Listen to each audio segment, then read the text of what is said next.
So we hope this is the start of something big, and we'll continue this collaboration in future. Thank you to Srini and entire CFIC team for your support and everything that you're doing for Central Florida Indian community. We really appreciate it.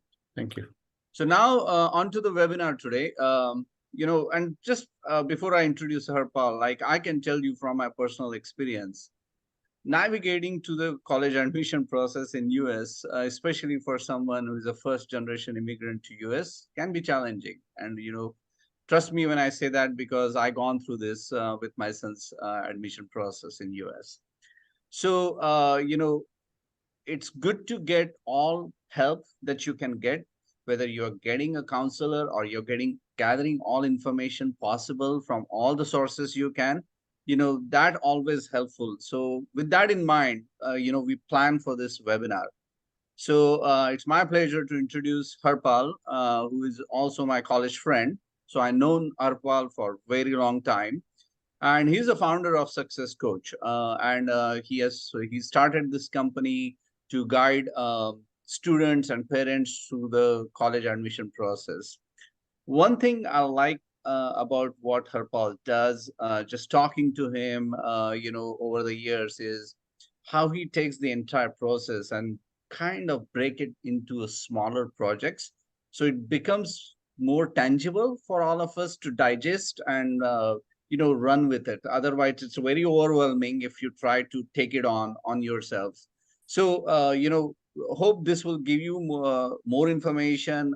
If you want to go and work with Harpal, that was also an opportunity. But this webinar definitely going to give you a lot of information to get everything started. So with that, again, it's my great pleasure to introduce Harpal. Harpal, over to you. Thank you, Milan. Thank you, Srinivas. Hello, everybody. We see about 30 people have joined the session. About 90 of people have signed up for the registration. I can understand why some of you are a little gloomy today with the match not going our way in cricket. I am too. Both Milind and I were awake all pretty much night watching the game, and we picked ourselves out of the bed to do this session today. But no, I'm super excited, guys. And this session is all for you. I feel your pain, each of you, when we talk about college admissions, simply because I went through it myself. Milind went through it. I went through it with two of my daughters, and I looked for good counselors all around, and I think I had found some of the good ones, but ultimately even they fell short. So seeing the state of the immigrant market of first generation parents who try to navigate the system, and how much emphasis we all put on education, and for the lack of information, how we all go hunky-dory in just taking as many APs as we can, as many stressful extracurriculars for the students as much as we can. As much as we learn, we try to create stories. We'll end up creating robots in the process. We don't do a lot of service. It's more like a disservice, I feel, to the generation ahead. And I was guilty of doing that for my first child.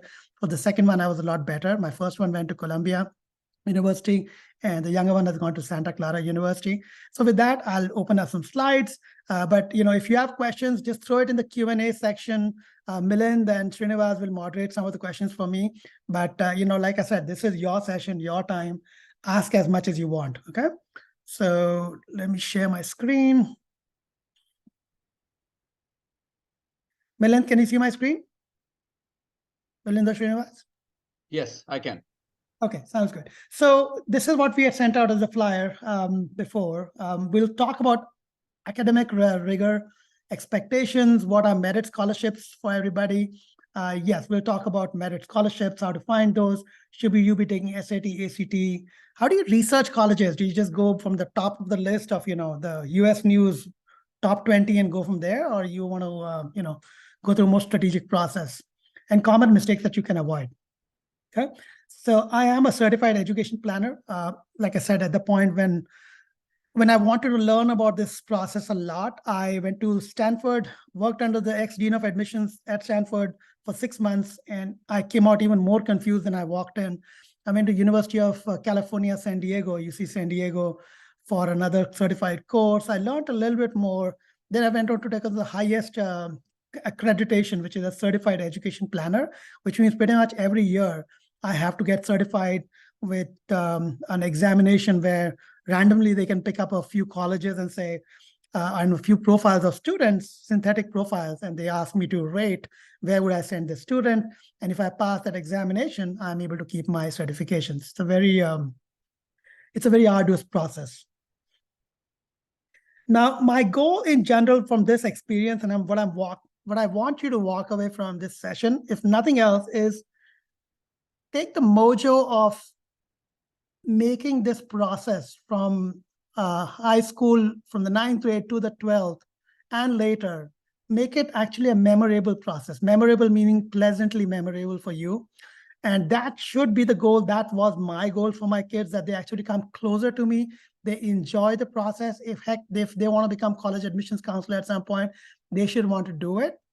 Because I truly believe the American system, the essays and the demonstrated interest and the academic process of choosing your electives is very unique to the system here. I mean, we all, for the most part, grew up in India, and I grew up in Mumbai, and it wasn't as simple as it is for a lot of these students. When I say simple, meaning in terms of the flexibility, it's a very hard life these students live with the world they live in of TikTok and all kinds of social media, and the amount of scrutiny they go through, the kind of helicopter parenting we do for them.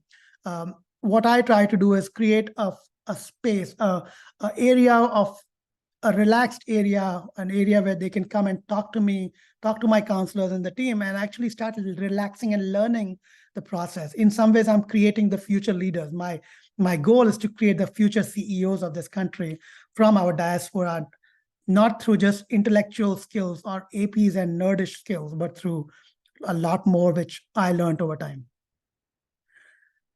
Now, the process in general for going to college and the process is fraught with anxiety. Milind went through it, Srinivas went through it, I went through it, you are going through it. It doesn't stop, okay? That's the bad news. The good news is you'll get used to it and you start enjoying it at some point.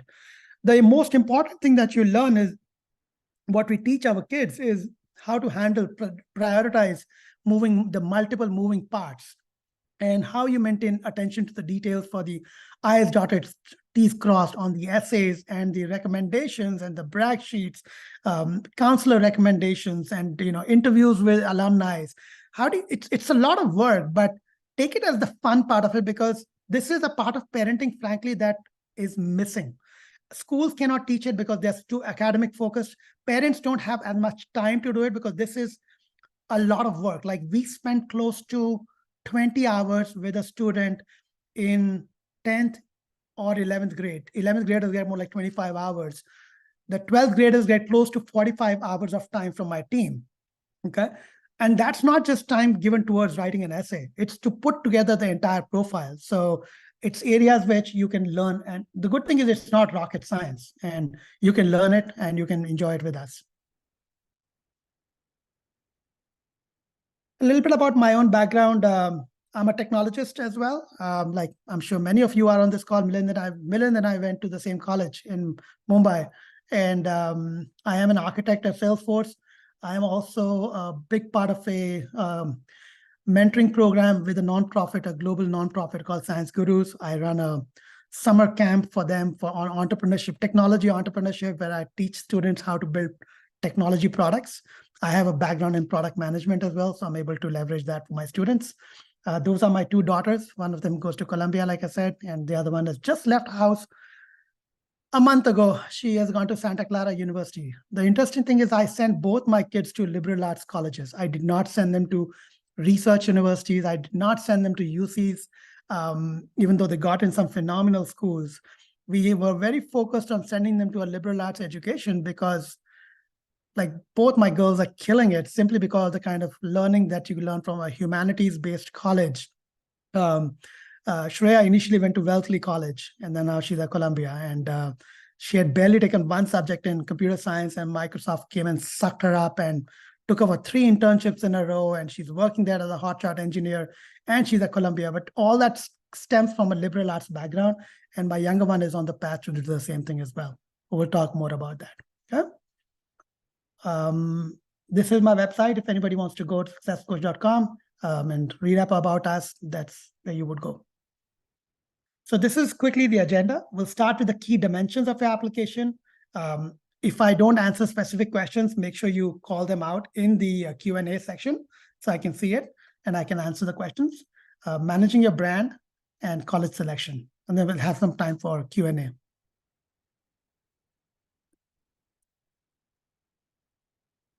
When you look at a application of a student, we're not really trying to present we're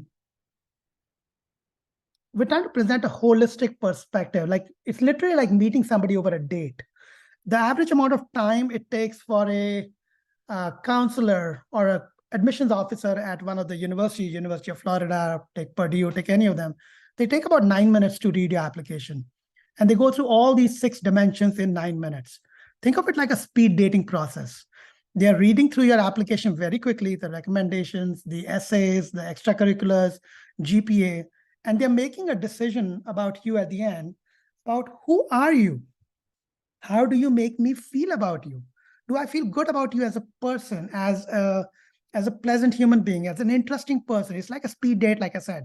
Do you have reflections and growth on your life? Have you reflected that in your activities, in your academics, in your recommendations, in your SAT, ACT, or in your demonstrated interest? Can I see those things?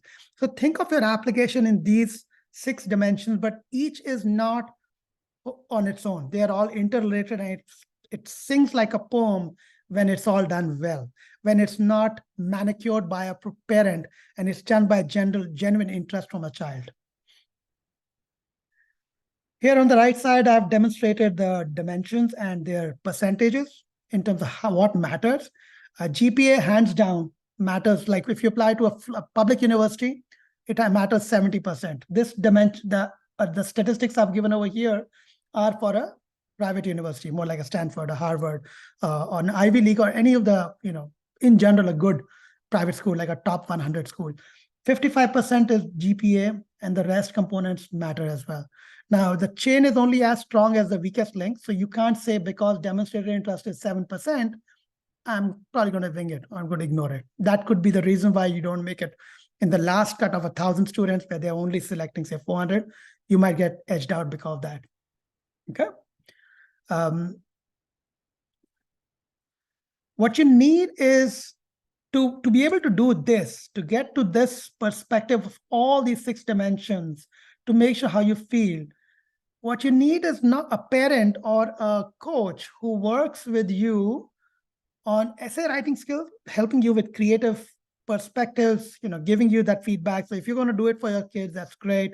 If you're going to bring in a counselor plays in this role of an essay writer. For majority people, they think a counselor only does that, which could not be further away from the truth. Okay. The admissions counselor side, there are 3 hats we put on. We either write essays, or we do what's called an executive function, helping them prepare for interviews, reflection skills, extracurriculars, putting a timeline for the applications, or we become an admissions counselor where we put together a application strategy. What kind of summer programs are you going to apply for? Which colleges are you going to visit? Which you're going to do in person? Which will be virtually? All of that comes into play into the thought process. Okay. Here's my team of counselors.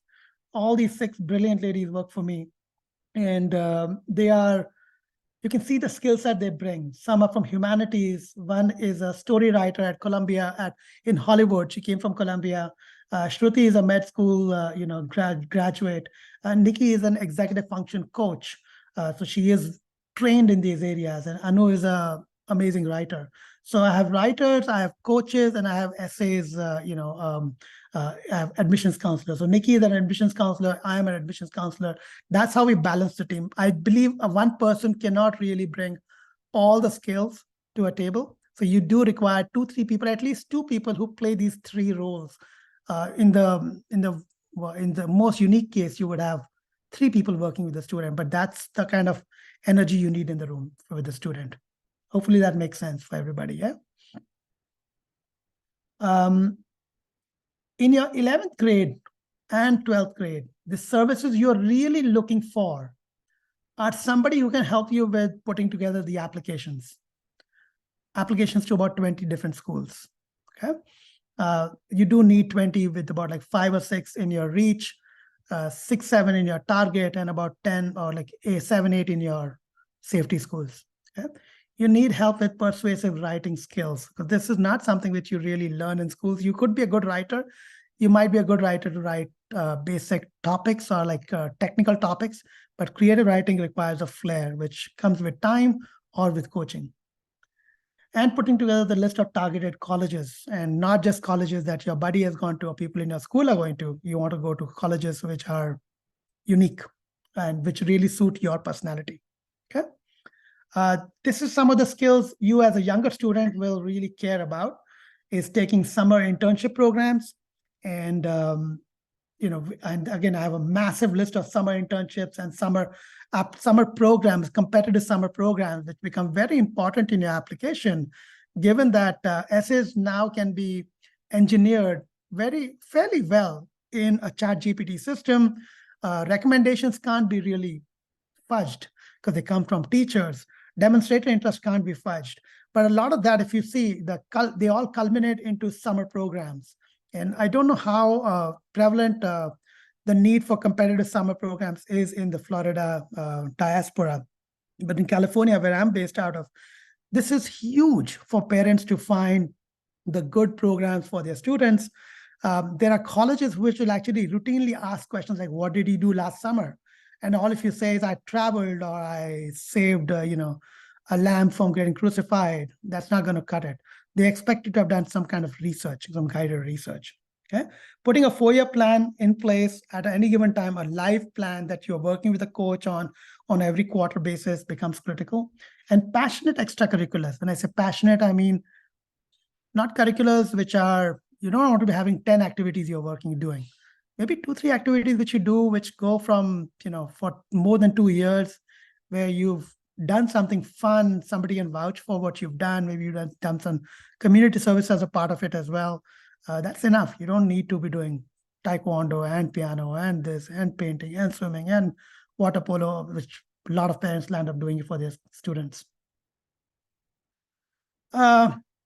This is what we call as a multi-year plan. Okay. And like I said, many times students come very early on to us. The focus for them, if you notice across the board, is summer programs is in every one of the years. The high level theme for every year is we want students to learn a lot more, focus on their grades in the 8th grade, on some executive function coaching, to learn how to maintain priorities, to have some fun with some learning experiences, maybe do some research on YouTube for a particular topic they enjoy, take part in some competitions. And science Olympiads is a great way to do some of these things. Math Olympiads is a great way. USACO is great. But plan for good summer programs. 9th grade, the focus tends to be a little more on dual enrollment, so going to community colleges, in addition to what you're doing, could be virtually, in person, trying multiple clubs. But this is like at a very high level, this is the area we go into very much in detail for every grade. And I have very detailed programs or details for what we would do for every grade. But again, the crux of it is 3 or 4 things. One is, what kind of programs are we going to apply for you? And how do we write those essays, those applications? Most of my students will apply to 4 or 5 programs. We'll get into 1 or 2 and then select one. The brag sheets, the recommendations from your teachers, the prioritization of the applications, academic planning, extracurricular planning, pretty much those things come every year. And then the load just keeps increasing. That's when the 10 hours or 20 hours becomes 30 hours and 40 hours of working with the student over the year. Okay. So that's our unique value proposition. I wanted to build something which felt more like what I wanted to give to my kids, but I could not because I couldn't find those counselors. A very individualized approach with unlimited sessions for every parent and the students to meet with me over WhatsApp, over in person or in virtually. I have an office here in Fremont, California, if you ever stop by. Very personalized attention with utmost care, which means every one of our sessions is recorded. It gets quality control measured by others on the team. Parents can listen to the entire session, what the student and counselor talked. Parents are all welcome to attend sessions that I host with the students.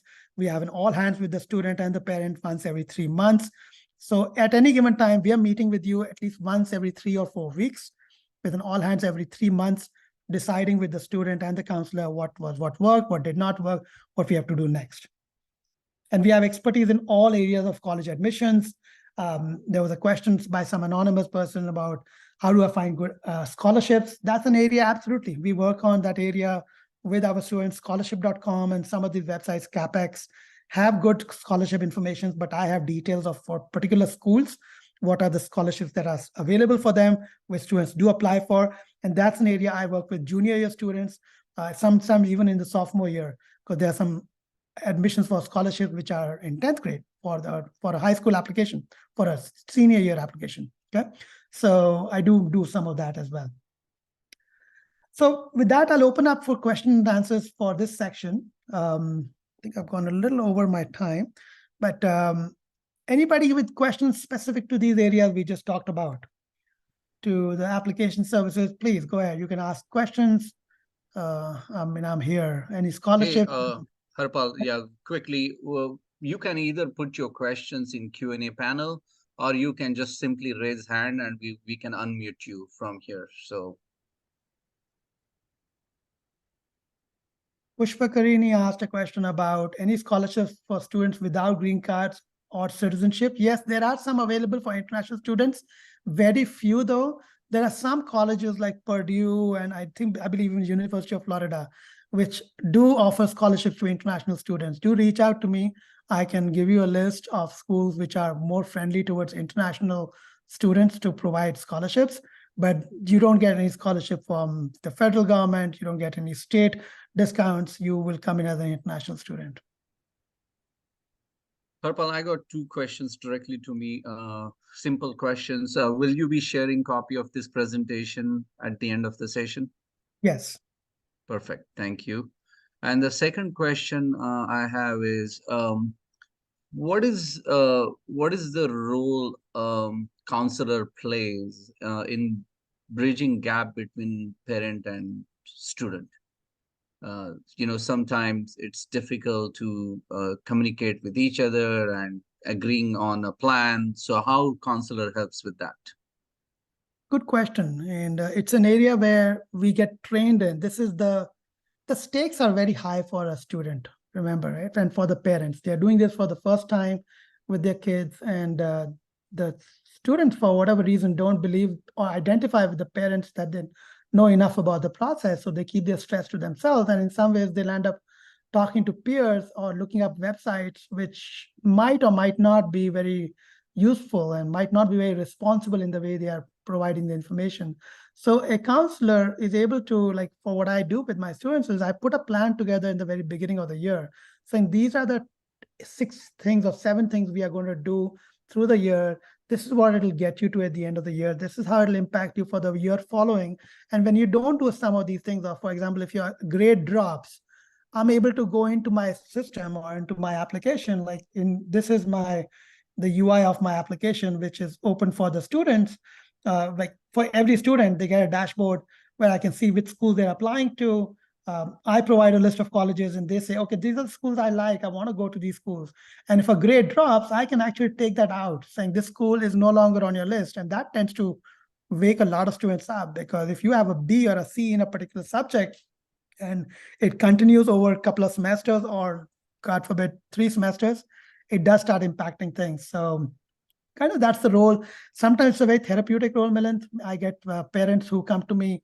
Like the other day, I had a parent who was having a meltdown with a student because the student her grades were falling, and she had a grade falling in calculus and in APUSH and in computer science application, CSA, APCSA. And her question to me was, Harpal, which one should I fix for her? She can't fix every one of these. And just tell me which one do I need to go after her for? And I had to calm her down, get the child on the call. And I said, it doesn't matter. Do your best in all 3. Calculus might be the easiest one. But even if you don't get this, I got you covered. And I had to show them some colleges that I can still get you into. So it's a therapist role sometimes, Milind. It's a person who's been through this before. I don't know. I mean, people just seem to be lapping up what I do. I have 70 students in the system. I have six counselors, and my students can't get enough of us they just want calls with us. So I think we're doing something right. Yep. Thank you, Harpal. We got a few more questions, Harpal. Do you want me to go over that, or you want to go jump to the next section and we can cover it at the end? I can quickly just Okay. answer. So let me, this next question is, what would be the path to get to the college with good medical programs? Yeah. I So think that can be a whole session altogether. yeah, it can be a whole session, and Milind could actually tell you a lot more because he sent his wonderful son to an amazing college. But again, if you're looking to get to colleges with good medical programs, let me quickly just share with you academic areas which you might care about, which is if you're looking to go to a pre-med program and obviously demonstrated interest in colleges or in the med school med program, doing some good quality summer programs, doing some kind of research internship in chemistry or in one of those areas could be great. But you really want to think about doing some kind of shadowing experience with a doctor. There is a program called BS/MD, which is what Millen's son also went into, which is a straight path to med school. There are different flavors to it. We can talk about it, but yeah, that's kind of high level to that question. What's the next question, Milind? Yep. Do you recommend taking both SAT and ACT, and what are the difference? I recommend you take one of the two to start you off with. This is kind of how SAT versus ACT stand out. Most students will take, for whatever reason, I've seen West Coast students preferring SAT, East Coast students preferring ACT. Take a practice exam in both of them to decide which one works for you. SAT has more complex questions, but lesser questions, and some people fall prey to that. But ACT has more questions, and they are less, but they're less complicated. So it might be a good idea to try both, but then look at this dimensional graph I've put up over here, which tells you which one is better for which students. Usually, if your kid is already doing pre-calc and is killing it with pre-calc, or heck, he's doing calculus, SAT tends to do well for those students. But if they're more like readers, they're more science focused, maybe struggling with science, math, then ACT becomes a better option. What else? Thanks, Harpal. Two quick question. How many scholarship can you get at maximum? Which grade do we have to start the process? You can you can start the merit scholarship planning process around 10th grade. There are some schools which will allow you to apply for some of those. I want to show you one slide which shows you schools which offer 0 merit scholarship. Now, this slide, if you want to take away anything from this presentation, ladies and gentlemen, please take this away. Okay. These are schools which will give you zilch, nothing. Okay. And I can have a whole list of schools which will give you no merit scholarships. Okay. Basically, if it's not like outside of Rice, Purdue, Florida, or Texas A&M to some extent, University of Southern California, if a school is in the top 60, top 70 in the country, they're not going to give you any merit scholarship because of most of us, the Southeast Asian diaspora, we're very blessed, and we're all making way over $100,000 a year. And that typically is the threshold. If you're a single mom, or like 150, or single parent, 150, 170K. But if you're a family working, then it's the thresholds come even lower down, before which they'll start giving you any kind of federal aid. Okay, what else? Next question is, how many sessions per week will the counselors help the student?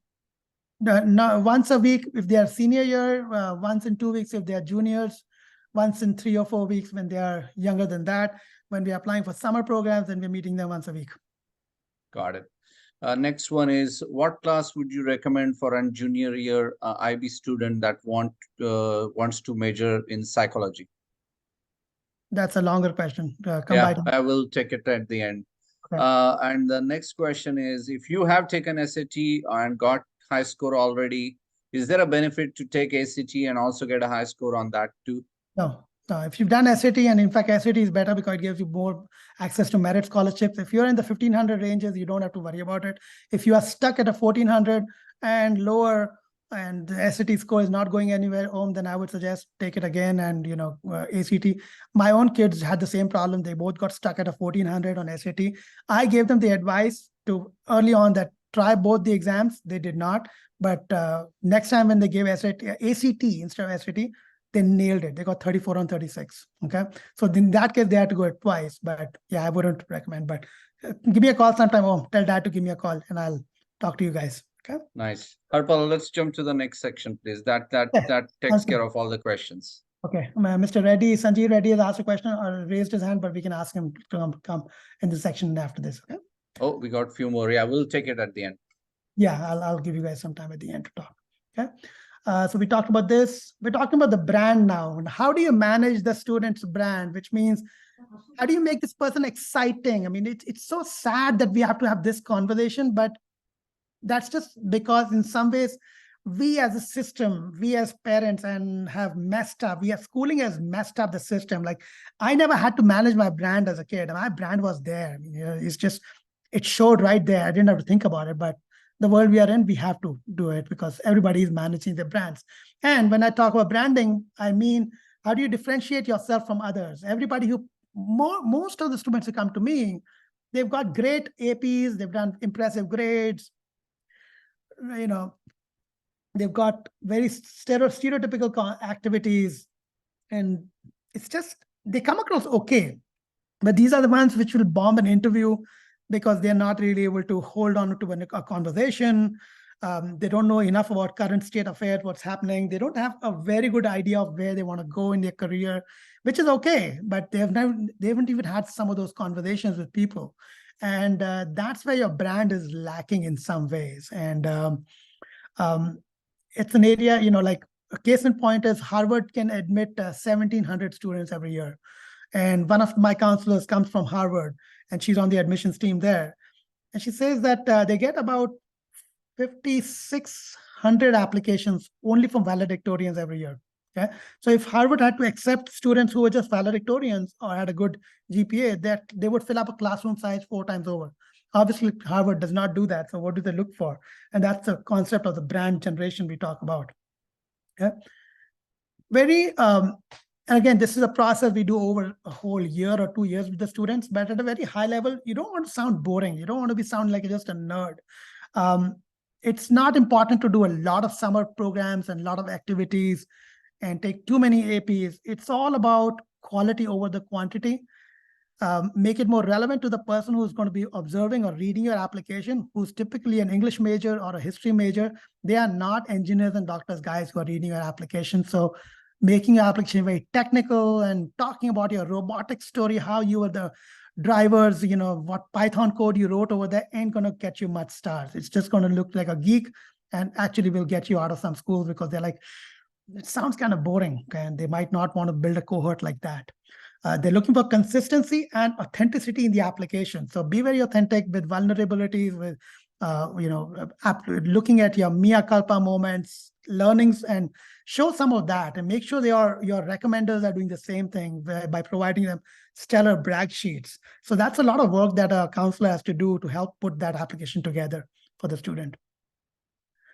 I can open up. I have time for more questions before I go into selection apps here. We can take more questions from both the areas. So please go ahead. Yeah, Harpal, we have a couple of questions. AP or IB, which one you recommend? Both are phenomenal in their own ways. IB tends to be a little more nuanced in the sense you have to get the IB diploma. AP doesn't have any of those specific requirements, but I don't know if you have an option. If your school is offering you an IB curriculum, take it because it's fairly versatile. They give you that upper and lower subjects, and every student I've met from an IB program has been killing it because they have to do seminar, which is a very big part of a good education, which is AP seminar, which most students who do APs don't take it.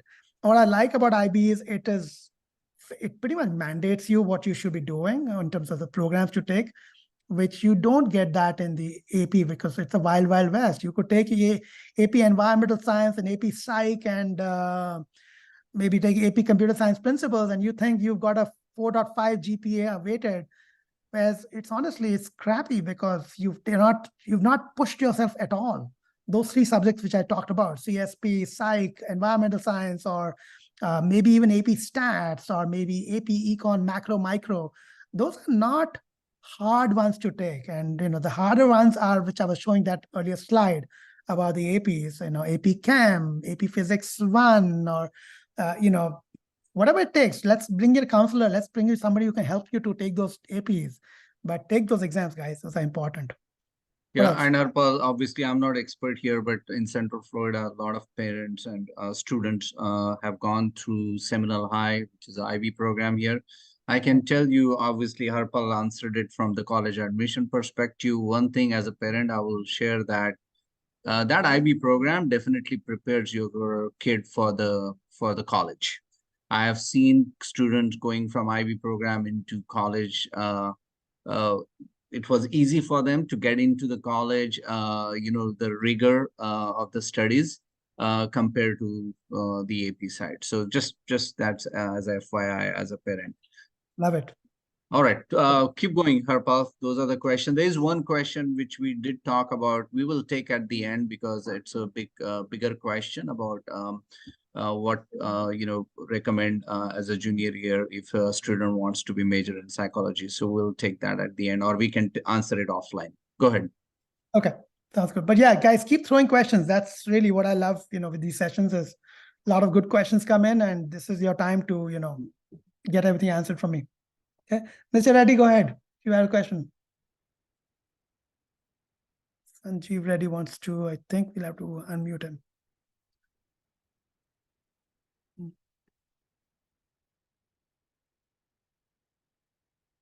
going to unmute you. Sanjeev, go ahead. I've unmuted you.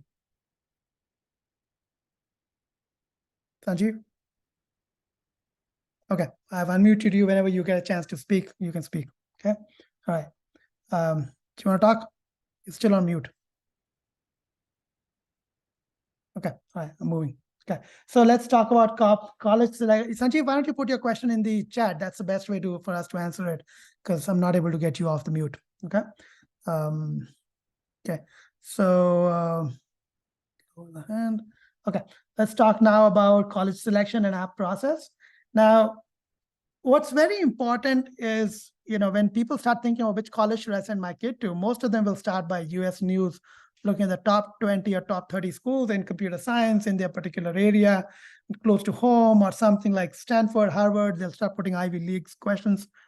Don't do that, guys. Every one of your kids is special in their own way. And these schools, particularly the ones which are at a 3%, 4% acceptance rate, those are good schools. They're phenomenal schools. But why kill your child, with making the bar so high right off the bat, where there are phenomenal schools they could go to, outside of that as well. So, sorry, I have an update created on my computer. Okay, so few things I ask my parents to and students to before we start the process is to understand how far from home is good enough for you, or how important the cost dimension. Notice admissions criteria is only one part of the selection, but geographic settings, is it a rural place, urban place, or it's in the middle of a downtown? Which one do you like to go to? What kind of academics do you want to study? What kind of an atmosphere? Do you like places where this fairly chilled out, more like party scene? Some students like it that way. And, like some students will even come to me and tell me, is there a boba shop close to it? Or there's a Starbucks close by? That's very important to some of the students. For some students, size is very important. They don't want to go to a classroom which has like a massive, like 300, 400 students, which typically happens in a public research university. Private schools will have like 20 students, 21 students in the class. So understanding their personality, what kind of interactions they've had with professors, what kind of subjects have they done, if they've already decided on a particular major, which is more like a STEM major, or they're thinking of humanities but are not sure where they want to go. A lot of things go into making a decision about what colleges to look at.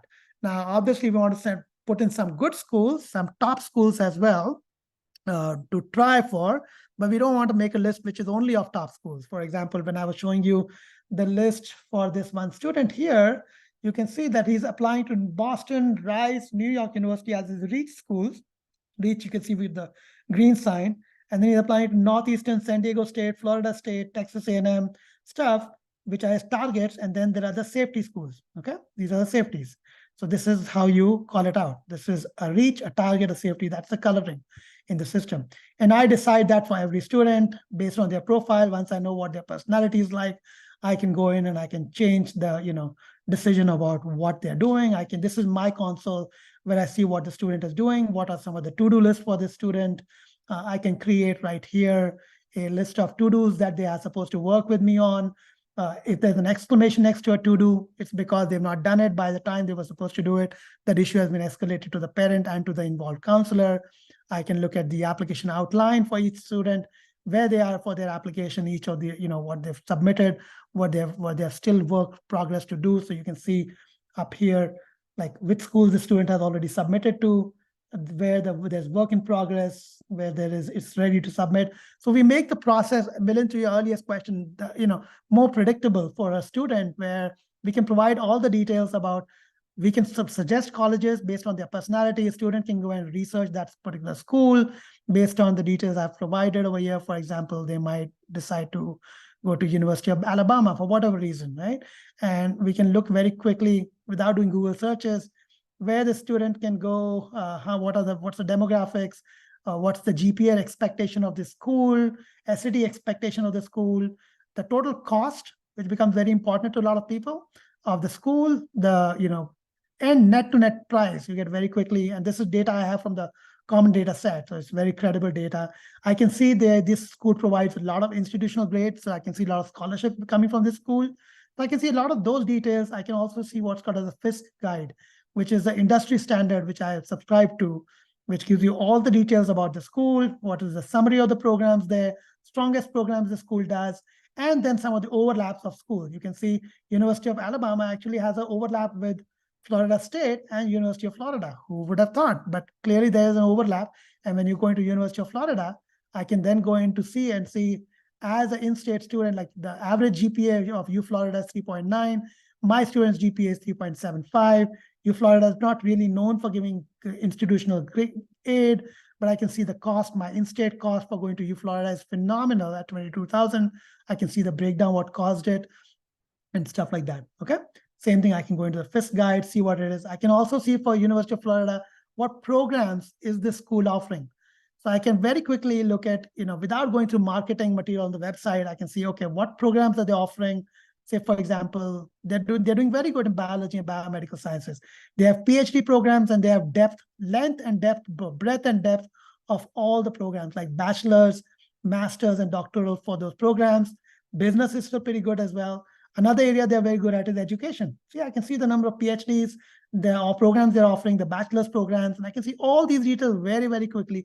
Engineering, they're killing it. You can see that. So this is not rocket science, as I said. I'm able to figure this out. I make this available to my students as well. Okay. Did I just go off track completely, or was I still on track with what I was saying? Maybe all good, Harpal. Good information. I'm just so passionate about this subject. I just want to give everybody everything. So Yep. This is how we do prioritization of a school. So when we look at a list of schools, or like my students, I typically will give them a list of 70 or 80 schools, and I won't give them all in one shot, but every week they'll get like 7, 8 schools from me, and they're supposed to go through that website, which I just showed you, do their, number crunching and saying, yeah, this is why I like the school. I'm going to drop the school for this reason. So they kind of move it. But this is dream, target, safety. This is kind of how you make a decision. And believe it or not, we start doing this at 10th grade. 10th grade onward, we start figuring out which schools might work for you. This is going to be a target based on your profile right now. This school will be a reach because you have a B in calculus, AB here. So take it, because if you had a good grade in calculus, we could have made it into a target for you. Okay, so you can see exponentially right away what impacts a student out of the box. Okay, a lot of students get stuck in this area, which is submission. Should I do early action, early decision, or regular decision to schools? As a good counselor, it's very important for us to make sure we start in June, and by 1st of November, which is when all early actions are due, that we are done with the work with the student. Because frankly, all students are writing is garbage after 1st November. They're so burnt out in the process. So getting them to good schools in an early action round, which is not binding, which means you can make a decision about that school all the way till 1st of May, versus an early decision school, which is typically what's called as binding, which means by the time they make you an offer, you only have 3 weeks to make a decision to accept it or reject it. So I'm not a big fan of early decision. I think it's a bloody, my apologies, it's a scam. So honestly, it's a horrible thing that they've been creating, but That's just me making a statement about it. It's just horrible. Excuse my French. But we can talk about restrictive early action that's important to you for specific schools. There are only like 6 schools in the country which offer restrictive early action: Purdue, Princeton, Stanford, Harvard, Notre Dame, and Boston College. Those are the only ones that offer REA. Some students, it makes sense to use this. I actually have a couple of students this year who are Stanford REAing, but that's about it. Yeah. So that's really a summary of my press session, which is like, this is not rocket science. This is a value proposition we provide, a multi-year plan, focused, balanced across all these 6 dimensions, very personalized care, with my entire team ready to help you out whenever you need. And that's really all what we are. So we open it up to questions now. All right, Harpal, a few more questions that came in. If there are unintentional mistakes made while in college application, like entering volunteer hours or income level, can it be fixed now after the admission application is submitted? Or what can be done there? I don't think you can fix it. I mean, if you send a note to the colleges saying I made a mistake in my transcripts, it actually goes against you. I mean, you had your chance to put an application together. You had 6 months to put an application together. It shows sloppiness, tardiness on your part. I've had students who've called colleges a day after the admission deadline saying, hey, I forgot to admit, I didn't click the submit button. Can I submit right now on the early decision? What does the school say? Sure, do it. But that student ain't getting in. That's for sure. Okay? So they are very particular to know about your hygiene in terms of how you're planning your stuff, because that's a reflection for them of how the student will do in college. Yep. Thank That's you. what they care about. Go ahead. Harpal, next question is a good one. Like, I think all parents have this question. How many number of colleges a student should apply typically? I typically apply for 21 schools. When I say 21, because I'm in California, most Californian students will apply to UCs as well. We call, even though UC is 9 campuses, it's 1 application, so we call it just 1. But we are typically applying to 21 schools. And the process for us to apply is, and out of the 21, so 20 for your discussion's sake, 20 will be about 4 or 5 reach schools, which are very hard to get into. I mean, not very hard, but they're harder. You shouldn't even be applying to very hard schools. I mean, if you want to apply to those, maybe that's a Hail Mary you do in January. But when you have time and you have creativity, you apply to schools which are maybe one notch above your league. You to apply for those in early decision, early action, 5 or 6 of those, and then maximum, and then 6 or 7 targets and about 6 to 7 safeties, and that makes it 20. Perfect. Thank you. Is it possible to bring up your unweighted GPA during high school?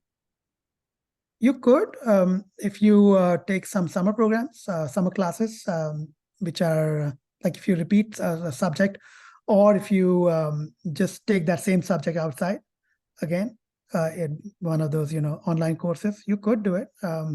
Better to apply to get your weighted GPA further up versus just the unweighted. Because those are easier to get, because you can get classes in APs at community colleges. You can take a community level college course and say, for example, if you want to do psychology, you could go on to do Psych 201 or Psych 102, 103 at a community college, which you might not have the flexibility to do in an AP class either. So taking college level classes at a community course, a community program is a easier way to raise your GPA per se. And like at the end of the day, the school doesn't look at unweighted or weighted. They have a GPA calculator, and they're going to just weigh you on that calculator. And so whatever courses you've taken, they're going to take that and normalize it in their own way. Thank you, Harpal. Next question is, are there any special consideration for BSMD program? Yes, there are a lot of considerations for that. Like I said, making sure your GPA is the top notch. The AP list, which I showed you, AP Bio, AP Chem, AP Physics 1, AP Stats, AP Calculus, AB, maybe BC. Make sure those are in place. Make sure you've got the shadowing experience in place. You have some research project. You've done a top of the line summer program you applied for. So reach out to me. I'll help you out with that. BSMD is an area I've done really well with my students in the past. They've gotten into very good programs. There are like 60 programs in the country which allow you to do BSMD, and you need to be walking on water. Your acceptance rate is like 3% for those schools.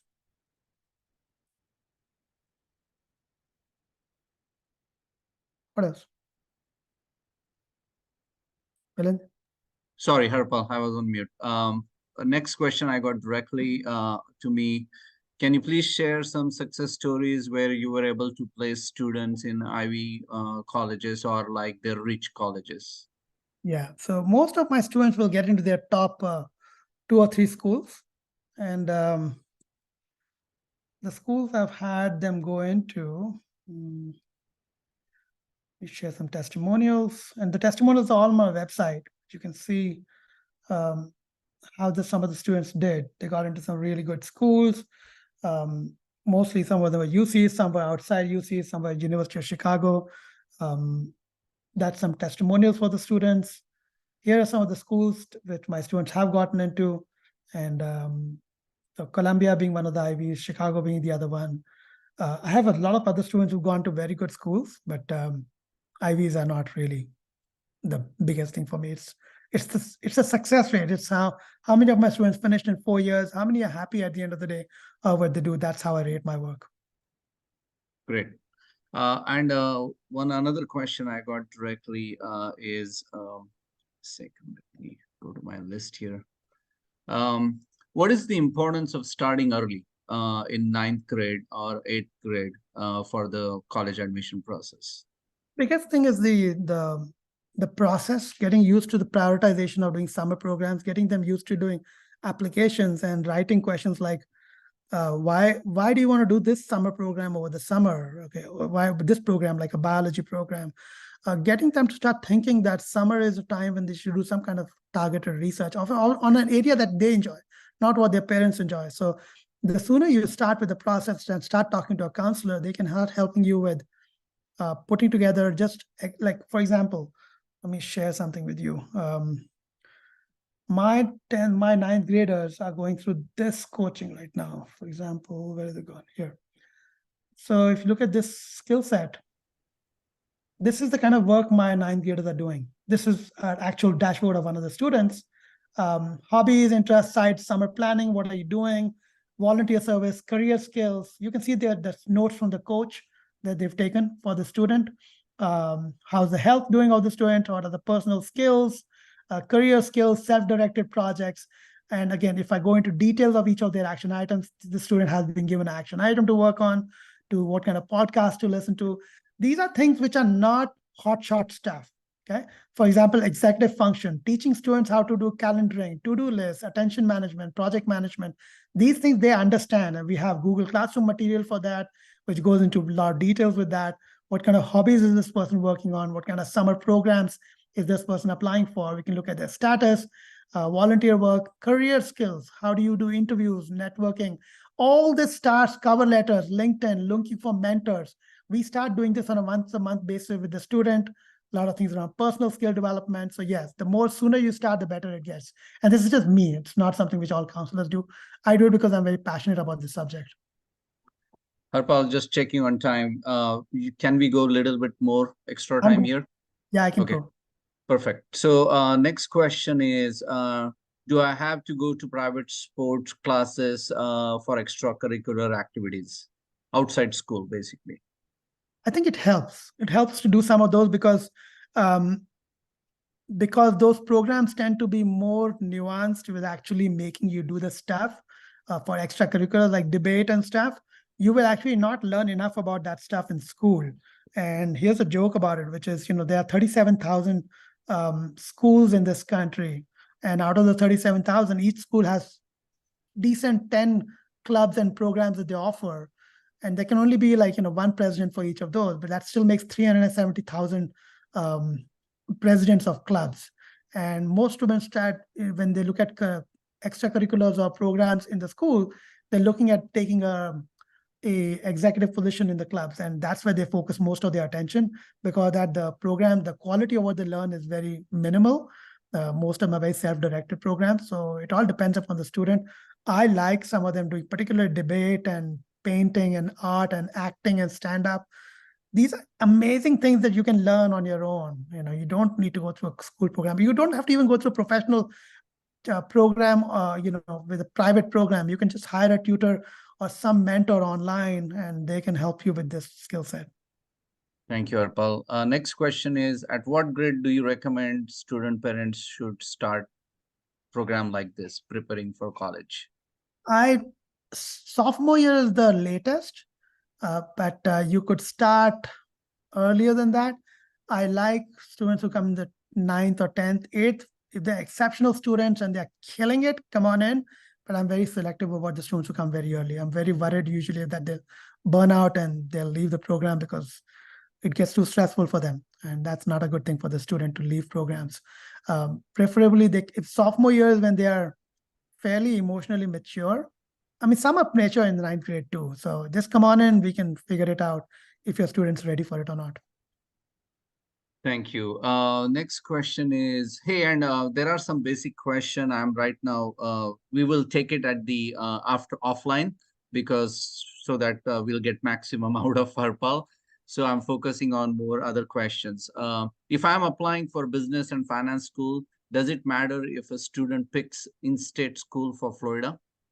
No, why would that matter? I mean, if you're applying to business and finance, any place will provide you a good, bachelor level program to give you those skills. I would say though, try to keep your skill set a little more nuanced.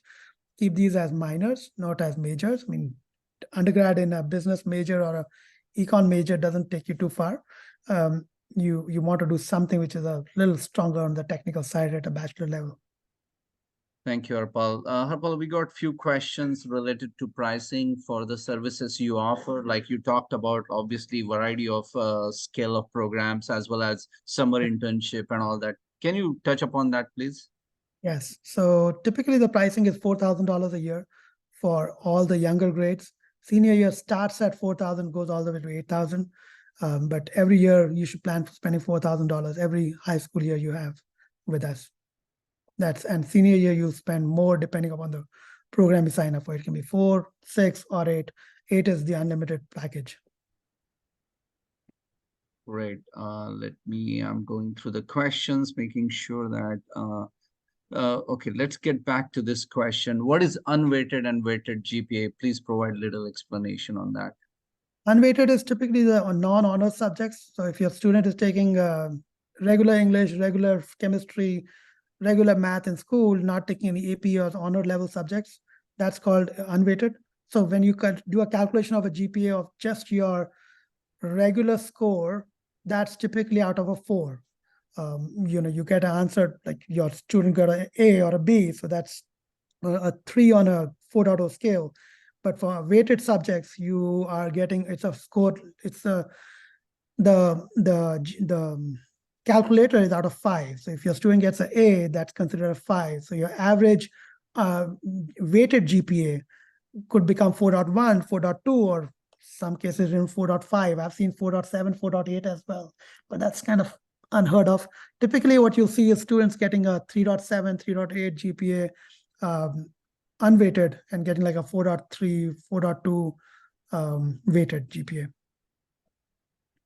Perfect. All right. So that, I think, takes care of the questions in Q&A panel. If I have overlooked any question, my apologies, but please feel free to raise your hand so that we can unmute you and you can ask these questions directly.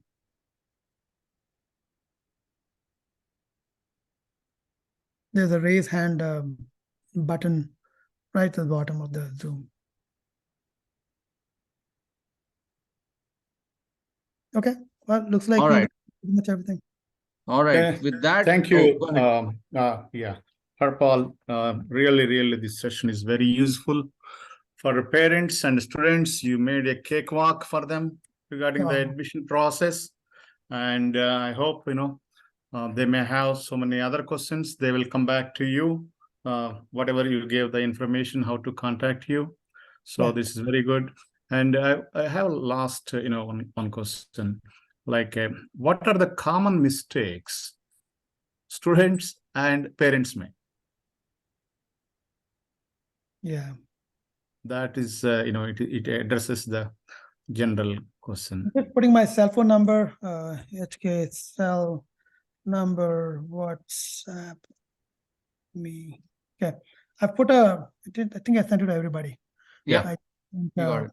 So it's my cell phone number. You can always send me a WhatsApp. It's the best way to reach me, and I can answer questions quickly for you. Okay. Common mistakes that parents make, Srinivas, to your point, is A, starting late, B, not applying for merit scholarships, C, applying for too many reach schools, D, throwing the kitchen sink at the students, making them do all kinds of extracurricular activities, E, applying for too many AP programs in the 11th grade, which really kills the students. They think that the harder they make it for the student, the more interesting it's going to look. That's not true. For example, if you are looking at a pre-med career, you don't even need to do calculus BC. Calculus AB is good enough, and AP stats is good enough. You don't have to go crazy.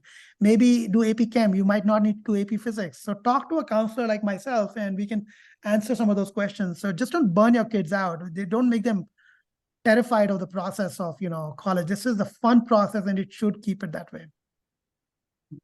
All right, Harpal, with that, thank you so much for taking all the questions and staying extra 7 minutes. Thank you all for attending the webinar, and Harpal has agreed to share copy of the presentation as well as recording, and there's also nice guide he has, so everyone who registered, definitely we can look at sharing that guide also with all of you. So again, thank you, Harpal. Appreciate your time and your knowledge here.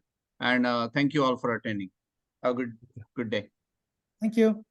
Bye now.